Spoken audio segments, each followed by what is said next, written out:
Sir, இது ஒரு பேசிக்கான கொஸ்டின் தான். என்னதான் படிச்சவங்களா இருந்தாலுமே கூட, நெறைய நம்ம மிஸ்நாமர்ஸ் இருக்குது.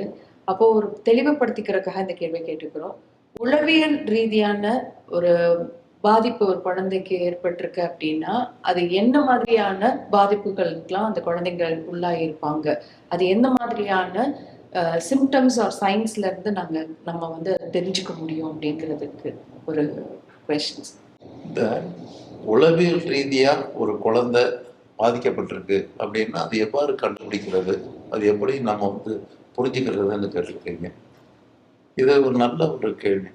என்கிட்ட நான் என்னதான் வந்து உளவியல் ரீதியா முக்கியம் சொன்னாலும் அதை எப்படி கண்டுபிடிக்கிறேன்னு சொன்னாதான் நமக்கு தீர்வு கண்டுபிடிக்க முடியும்.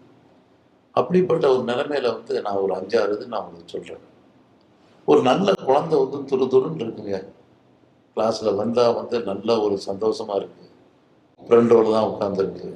எப்பவும் நல்ல பாடத்துல வந்து நல்ல கவனமா வந்துட்டு குழந்தைய அந்த பையனும் வந்து நல்லா படிச்சுட்டு இருக்கு, நல்ல கவனம் செலுத்துறான்.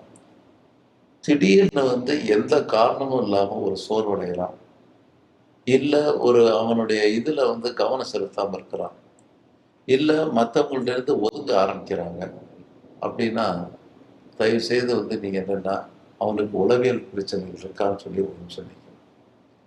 இன்னும் சில குழந்தைகள் வந்து என்ன எல்லாரோடையும் ஃப்ரெண்ட்லியா இருக்கும், நல்லா இருக்கும், எல்லாரோடையும் அட்ஜஸ்ட் பண்ணிட்டு இருக்கவங்களுக்கு. ஆனா வந்து என்னன்னு கேட்டீங்கன்னா, இப்போ வந்து திடீர்னு வந்து எந்த காரணமும் இல்லாம மற்ற குழந்தைகளோட சண்டை போடுறது, மற்ற குழந்தைகளை அடிக்கிறது, இல்ல வந்து ஒரு அவனுடைய சாதாரண குணத்திலிருந்து மாறுபட்டு இருக்கிறான்னா, அப்பவும் நீங்க நினைக்க வந்து ஏதோ ஒரு மனநலத்துல வந்து அவனுக்கு எதுவும் ஸ்ட்ரெஸ் இருக்கான்னு சொல்லி. அதே மாதிரி வந்து நல்லா சாப்பிட்டுட்டு இருப்பாங்க, ஆனா வந்து சாப்பாட்டு நாட்டம் இல்லாம இருக்கும், இல்ல ஒரு இடத்துல உட்கார முடியாம இருக்கும், இல்ல கவனம் இல்லாம இருக்கும். நல்லா படிச்சுக்கிட்டு இருக்க குழந்தைகள், நல்ல செயல்பாடு உள்ள குழந்தைகள் செயலற்று போய் இருக்கிறாங்க அப்படின்னாலும் நீங்க வந்து இன்னைக்கு வந்து நினைக்க வேண்டியது அந்த குழந்தைகளுக்கு வந்து ஒரு மனநலத்திலே ரொம்ப ஸ்ட்ரெஸ்ஸா இருக்காங்கிறது நீங்க பேசணும். ஏன்னா இதை கண்டுபிடிக்கிறது வந்து ஆசிரியர்களால் முடியும், வேற ஆட்களால முடியாது. இன்னொன்று வந்து என்ன பார்த்தீங்கன்னா, அந்த குழந்தைகளை வந்து நீங்க வந்து ஒரு நிமிடம் நீங்க பார்த்தீங்கன்னா, ஒரு நிமிஷம் அந்த முகத்துல பார்த்தீங்கன்னாலே அந்த மகிழ்ச்சின்னு சொல்லுவாங்க பார்த்தீங்களா, அந்த இது இருக்காது, அவங்களுடைய மகிழ்ச்சி வந்து இருக்காது. கண்ணு பார்வைகளில் வந்து ஒரு ஏகாந்த லுக் இருக்கும் வந்துட்டு, அந்த சர்ச்சிங், அந்த ஒரு ஒரு லைவ்லினஸ் இருக்காது வந்துட்டு.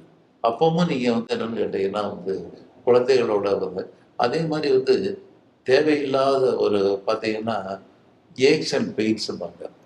தலைவலி வந்து தீராத தலைவலியா இருக்கும், தீராத உடல் வலியா இருக்கும், இல்லை திடீர்னு மயக்கம் போட்டு விடுறதா இருக்கட்டும், திடீர்னு வந்து என்னன்னு கேட்டீங்கன்னா இதை வலிப்பு வந்த மாதிரி வந்து படுத்துக்கிட்டு இருக்கிறது இருக்கும். இதெல்லாம் பார்க்கும்போது என்னன்னு கேட்டீங்கன்னா நீங்கள் எல்லா டெஸ்ட்டும் பண்ணுவீங்க, டெஸ்ட்டுகளாக பண்ணிட்டு இருப்பீங்க, ஸ்கேன்லேருந்து அவங்க எல்லாம் நார்மலாக இருக்கும், ஆனால் அந்த குழந்தைக்கு வலி தான் இருந்துட்டு இருக்கும், அந்த குழந்தைகளுக்கு மயக்கமாக தான் இருக்கும்.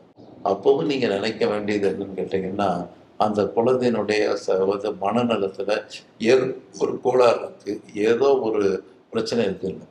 இன்றைக்கு நான் உங்கள்கிட்ட ஒன்று சொல்றதுங்க வந்துட்டு, இன்றைக்கு வந்து குழந்தைகளுக்கு வந்து என்னன்னு கேட்டீங்கன்னா அவங்களுக்கு சைக்கலாஜிக்கல் ப்ராப்ளங்கள் இருக்கு, இல்லது அவங்களுக்கு ஏதோ வந்து என்னன்னு கேட்டீங்கன்னா அவங்களுடைய மனநலத்துல குறைகள் இருக்குன்னா, நான் ஒரு மனநல மருத்துவராக சொல்றேன், அந்த குழந்தைகள் மேல தப்பு இல்லைங்க, குழந்தைகளை சுற்றி உள்ள சூழ்நிலைகளை தான் எங்கேயோ தப்பு இருக்கு. அந்த சூழ்நிலைகள் இருக்கும்போது ஒண்ணு பெற்றோர்களா இருக்கலாம், இல்லது அவங்க சார்ந்திருக்க குடும்பமா இருக்கலாம், அந்த குழந்தைகளோட பழகக்கூடிய ஃப்ரெண்ட்ஸா இருக்கலாம், இல்ல அந்த குழந்தைகள் படிச்சுட்டு இருக்கிற பள்ளிகளா இருக்கலாம். இது வந்து இதுதான் வந்து கண்டுபிடிக்கக்கூடிய இது. இதுல வந்து நான் எவ்வளவு விரைவாக கண்டுபிடிக்கின்றீர்களோ, எவ்வளவு விரைவாக சிகிச்சை அளிக்கின்றீர்களோ அவ்வளவு விரைவாக குணம் கிடைக்கும். அது எந்த ஒரு ஐயப்பாடும் கிடையாது.